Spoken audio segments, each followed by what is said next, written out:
एक मेरे ऊपर एलिगेशंस लगाए जा रहे हैं जो कमेंट में आ रहे हैं कि ज़रूर लड़की में ही कोई कमी होगी, और समाज ऐसा सोचता भी है। जब लड़की ससुराल से पीहर चली जाए और मायके से भी निकाल दिया जाए, तो मैं आप लोगों को कमेंट में आपके कमेंट्स के एलिगेशन साफ कर दूंगी कि मेरे मायके से मुझे इस चीज़ के बेस पे निकाला गया है कि मेरे तो आके ये तो देख लो कि आपकी वाइफ को किसी दूसरे ने हाथ कैसे लगा दिया। आके उनको देखना तो चाहिए था। जब एक लड़की घर छोड़ के आती है तो वो कैरेक्टरलेस हो ही जाती है, लेकिन उनकी बेटी जो है वो भी कैरेक्टरलेस है। गई थी तो पुलिस वालों ने फोन भी किया था उनके पास रात को 2:30 बजे कि आपकी वाइफ और आपकी बेटी मिल चुकी है। पुलिस वालों ने उनके पास इसलिए फोन किया था क्योंकि उन्होंने मेरी गुमशुदगी की रिपोर्ट लिखवाई थी। और अब मैं डिवोर्स केस फाइल करवा के और तू डिवोर्स ले ले और 25 लाख रुपए उनसे लेकर और 5 लाख रुपए मैं तुझे दे दूंगा उसमें से, और तू दूसरी शादी कर ले। मेरे 2 बच्चे हो चुके हैं और 10 साल मेरी शादी को हो चुके हैं। जब मैंने अपनी शादी को 10 साल दे दिए तो क्या मतलब ये सही होगा मेरे लिए? जब मुझे हरियाणा 1008 देखने वाले सारे बहन भाइयों ने राम राम। मैं हूं दिनेश कुमार और फिलहाल मैं एनजीओ में मौजूद हूं। आप मेरे साथ देख रहे हो एक बार फिर से सुजाता और उसकी बेटी काव्या हमारे साथ हरियाणा 1008 पर जुड़ी हैं। कई दिन पहले आपने एक वीडियो देखी थी जिसमें बताया गया था कि 2013 में सुजाता की शादी खरखोदा में हुई थी, और उसके बाद से ही जो इन्होंने बताया था कि बार बार झगड़े हो रहे थे, कई बार पंचायतें भी हुई, कई बार आना जाना हुआ, कई बार मायके में गई, कभी ससुराल कभी मायके में, इस तरह से जो ज़िंदगी में उलझने जो चलती रही। और अब सिचुएशन ऐसी आई कि इसको ससुराल से भी निकाल दिया गया, और जब मायके में गई तो वहाँ से भी इसको निकाल दिया गया। और उसके बाद कई दिन से जो है वीडियो हमने डाल रखी हैं, और भी कई चैनलों पे वीडियो जो है इनकी डाली गई हैं। वही वीडियो इसीलिए डाली थी ताकि ससुराल पक्ष से या मायके पक्ष से या फिर किसी रिश्तेदार का जो कोई फ़ोन वगैरह आए वो संपर्क करने की कोशिश करें, जो इन माँ बेटी को ले जाएं। क्योंकि छोटी जो बेटी है काव्या, कितने साल की है ये सुजाता? 4 साल की, अब 5 साल की हो जाएगी भी ये। तो भाई इसके भविष्य का जो है सारा जो मैटर है इसके भविष्य का है, क्योंकि पति पत्नी के झगड़ों में आजकल आप देखने लग रहे हैं कि जो बच्चों का जो भविष्य है वो बर्बाद होने लग रहा है इस तरह के झगड़ों में। और आप साफ देख रहे हैं जो काव्या है ऐसी जो मतलब होगा यार भाई फूल से बच्चे हैं, और इस तरह से इनका भविष्य जो खराब होने लग रहा है। तो इनका दोषी कौन है वो आप लोग समझ सकते हैं। एक बार मैं सुजाता से बात करना चाहूँगा कि क्या इनके पास कोई कांटेक्ट किसी का आया, किसी ने संपर्क करने की कोशिश की या नहीं की? नहीं की, किसी ने भी कांटेक्ट करने की कोशिश। इसके काव्या के पापा का या वहाँ से किसी का फ़ोन आया आपके ससुराल से? जी नहीं, किसी का फ़ोन नहीं आया। मायके से? जी नहीं, किसी का फ़ोन नहीं आया। उस दिन मैंने एक बात और कही थी कि रिश्तेदारों को लेके, कि अगर रिश्तेदार हैं, जो बहुत सारी रिश्तेदारियां ऐसी होती हैं, मामा होते हैं, बुआ होती हैं, जो ये नज़दीक रिश्तेदारियां होती हैं, क्या इनमें से किसी ने संपर्क किया आपसे? जी, जिस दिन मेरे को मेरे पापा ने बाहर निकाला था उस दिन मेरे को मेरी मौसी ने बुला लिया था, और मैं 10-15 दिन वहाँ रही भी। लेकिन लास्ट में मेरी मौसी को भी क्या धमकी दी थी मेरे पापा ने और मेरे भाई ने, जब हमने निकाल दिया, खुद हम इसके ब्लड रिलेशन हैं, तो आप कौन होते हो इसको रखने वाले? आप इसको घर से बाहर निकालो, वरना ऐसा ना हो कहीं कि आपके घर के बाहर भी आके सांग खड़ा हो जाए। तो देखो इस चीज़ से सबको डर लगता है, और सब इस चीज़ को सोच के भी कुछ लोग आगे आ जाते हैं और कुछ लोग पीछे हट जाते हैं इस चीज़ को सोच के कि हमारा सबसे पहले तो उन्हीं की लगती है जो कुछ लगते हैं। जब वही नहीं चाहते और वही हमें धमकी दे रहे हैं तो हमें क्या ज़रूरत है बीच में कीचड़ में धंसने की? तो इसीलिए उनके घर से भी मुझे निकलना पड़ा। अच्छा, एक बात और मैं ओपन करता हुआ चलूँगा कि जब सुजाता जो एनजीओ में आई थी तो उस टाइम पे एनजीओ की टीम और साथ में हरियाणा 1008 की टीम भी थी, 1-2 टीमें और भी थी कुछ चैनलों से। हम सब जो है इन दोनों माँ बेटी को लेके इसके मायके में गए थे सुजाता? जी बिल्कुल गए थे। वहाँ पे कौन कौन थे जब हम आपको लेके गए? वहाँ पे सरपंच भी थे और 1-2 लोग पड़ोस के वो भी थे, और मेरे पापा भी थे, मेरे भाई भी थे, और ये 4-5 मीडिया चैनल्स वाले थे। एनजीओ की टीम थी? हाँ जी बिल्कुल थी जी, एनजीओ की टीम थी और ये सब वहाँ पे मौजूद थे, क्योंकि उन लोगों को तो यही पहचानती है। अब हम तो उनको जानते नहीं कौन कौन लोग थे वो। जिस तरह से इन्होंने बताया है कि गांव के सरपंच थे, प्रधान थे, इनके पापा, भाई और गांव के कुछ आस पड़ोस के लोग, वो सब उनको ये जानती है, वो लोग वहाँ पे मौजूद थे।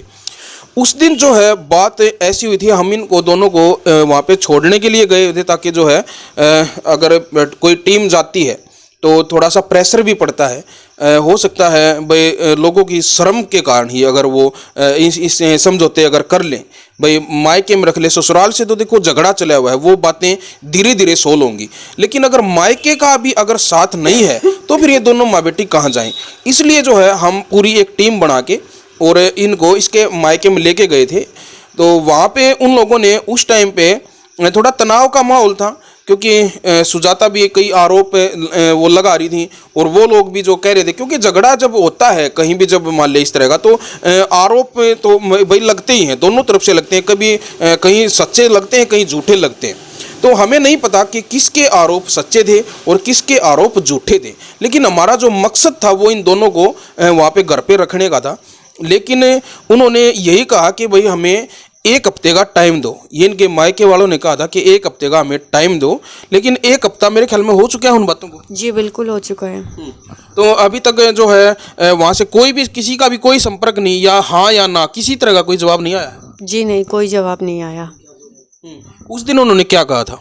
उस दिन उन्होंने ये कहा था कि वो लोग अपनी ही बेटी को अपने ही घर में रखने के लिए 1 हफ्ते तक सोचने का टाइम उनको चाहिए था। तो ऐसा क्या हो गया कि वो लोग अपनी ही बेटी को अपने ही घर में रखते हुए सोच रहे हैं। एक मेरे ऊपर एलिगेशंस लगाए जा रहे हैं, जो कमेंट में आ रहे हैं कि ज़रूर लड़की में ही कोई कमी होगी, और समाज ऐसा सोचता भी है। जब लड़की ससुराल से पीहर चली जाए और मायके से भी निकाल दिया जाए, तो मैं आप लोगों को कमेंट में आपके कमेंट्स के एलिगेशन साफ कर दूंगी कि मेरे मायके से मुझे इस चीज़ के बेस पे निकाला गया है कि मेरे पापा ये कह रहे हैं कि वो लोग तुझे नहीं रखेंगे, और अब मैं डिवोर्स केस फाइल करवा के और तू डिवोर्स ले ले, और 25 लाख रुपए उनसे लेकर और 5 लाख रुपए मैं तुझे दे दूंगा उसमें से, और तू दूसरी शादी कर ले। तो मैं आप लोगों से पूछती हूँ, क्या मेरा दूसरी शादी करना सही है? मेरे 2 बच्चे हो चुके हैं और 10 साल मेरी शादी को हो चुके हैं। जब मैंने अपनी शादी को 10 साल दे दिए, तो क्या मतलब ये सही होगा मेरे लिए? जब मेरा विश्वास ये है, मेरा मानना ये है कि जहाँ एक ही जगह से सुख नहीं मिला, वहाँ कौन सा भरोसा है कि मुझे दूसरी जगह से सुख मिल जाएगा। तो मैं इस चीज़ के बिल्कुल अगेंस्ट थी, पापा के और भाई के, इसलिए मुझे अपना घर छोड़ना पड़ा है। अच्छा, वहाँ पे जो उस दिन जब वहाँ पे बैठे थे सभी, तो वहाँ पे एक आरोप जो लगा रहे थे, कुछ 5-6 हज़ार रुपयों का था, वो क्या कुछ मैटर था? वो किसने कहा था? ये मैटर था, मेरे भाई ने बोला था कि मेरे पास 6-6.5 हज़ार रुपये थे। वो कहाँ इन्वेस्ट किए मैंने? वो 6-6.5 हज़ार रुपये मतलब कहाँ से आए थे? वो मतलब मैं मौसी के घर से मामा के घर गई थी, मेरे मामा की लड़की की शादी थी, तो 5.5-6 हज़ार लगभग मेरे पास हुए थे वहाँ से। तो अब एक बात बताओ, बच्चा मेरे साथ है छोटा, उसकी कौन सी नीड नहीं होती? बच्चे के साथ कौन सी नीड नहीं होती? हर तरह की ज़रूरत पड़ती है। उसको ठंड के कपड़े भी चाहिए थे, जो कि मेरे पास वहाँ से निकली तब मैं ठंड के कपड़े थोड़ी लेके आई थी इसके। तो उसके ठंड के कपड़े भी, उसके जूते भी, और उसकी और भी बहुत सारी चीज़ें, ये सारी चीज़ें इनमें इन्वेस्ट हो गए। और 2 बार मैंने कैब बुक की, तो कैब ड्राइवर ये तो है नहीं मेरे को फ्री में छोड़ के जाएगा। तो ये 5.5-6 हज़ार रुपये जो भाई ने मेरे से जवाब मांगा था कि वो कहाँ गए, तो वो यहाँ गए। बच्चे के ठंड के कपड़े भी लिए मैंने 8-10 जोड़ी, इसके जूते भी लिए हैं, कैब ड्राइवर की फीस भी पे की है मैंने, 2 बार आना जाना हुआ, तो वो यहाँ इन्वेस्ट हुए। मैं उसको बता देती हूँ ये चीज़, वो देख रहा है, उसको भी पता है, लेकिन उसको ये पता चल जाए कि उसकी बहन ने यहाँ इन्वेस्ट किए हैं वो पैसे। अच्छा देखिए, कई बार ऐसा होता है कि जब मान ले भाई मीडिया पे जब आ जाते हैं, तो परिवार सोचता है कुछ ना कुछ, शर्म की वजह से सोचता है, या कोई भी कई कारण होते हैं जो उसको ये लगता है कि भाई कहीं ना कहीं जो है गलत हो रहा है। क्या जो इसके पापा हैं विवेक, उनके मतलब कोई कमेंट वगैरह व्हाट्सएप पे या फ़ोन कॉल कुछ इस तरह का कोई? जी नहीं, मेरे पास ना तो उनका कोई कॉल आया, ना मुझे उनके कहीं कमेंट दिखे, ना और कुछ। मतलब उनका तो कोई भी किसी भी तरह का कनेक्शन हुआ ही नहीं है मुझसे। जिस दिन से मैं बाहर आई हूँ, घर से बाहर निकली हूँ, उस दिन के बाद से उन्होंने मुझसे कोई कांटेक्ट करने की कोशिश नहीं की। लेकिन उनको ये तो पता है कि हाँ, वो मेरे ही दुख की वजह से बाहर निकली है, ये बात वो अंदर ही अंदर जानते हैं। और वो ये भी जानते हैं कि उन्होंने कितना ज़्यादा मार रखा था उस टाइम पे मुझे। उनको सारी चीज़ों का पता है, लेकिन उसके बाद भी वो मुझसे कांटेक्ट करने की कोशिश। और मेरा तो छोड़ो, चलो मेरे साथ तो उनकी लड़ाई झगड़ा हुआ था, उन्होंने नहीं किया, कोई बात नहीं, ये चीज़ जायज़ है। मार पिटाई में, लड़ाई झगड़े में अगर उन्होंने मार पिटाई की थी, मैं घर छोड़ के आ गई, तो उनको भी इस चीज़ का गुस्सा है, घर छोड़ के क्यों चली गई। जब एक लड़की घर छोड़ के आती है तो वो कैरेक्टरलेस हो ही जाती है। लेकिन उनकी बेटी जो है वो भी कैरेक्टरलेस है, उस पर तो ये क्वेश्चनिंग नहीं उठा सकते ना वो। तो उन्होंने एक बार भी अपनी बेटी के बारे में भी जानने की कोशिश नहीं की।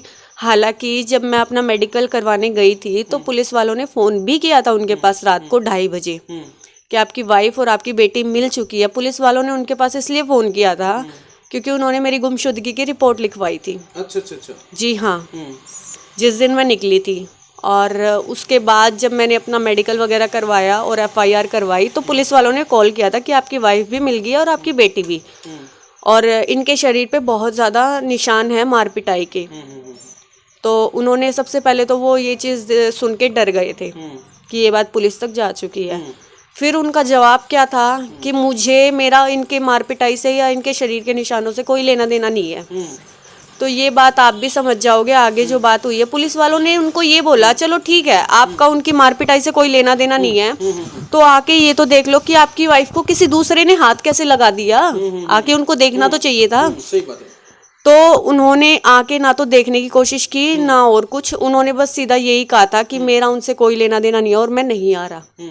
तो जायज़ है, ये बात सभी समझ गए होंगे कि उस टाइम पे कि उन्हीं का किया धरा है, ये सब कुछ उन्हीं की हुई मार पिटाई है। बिल्कुल।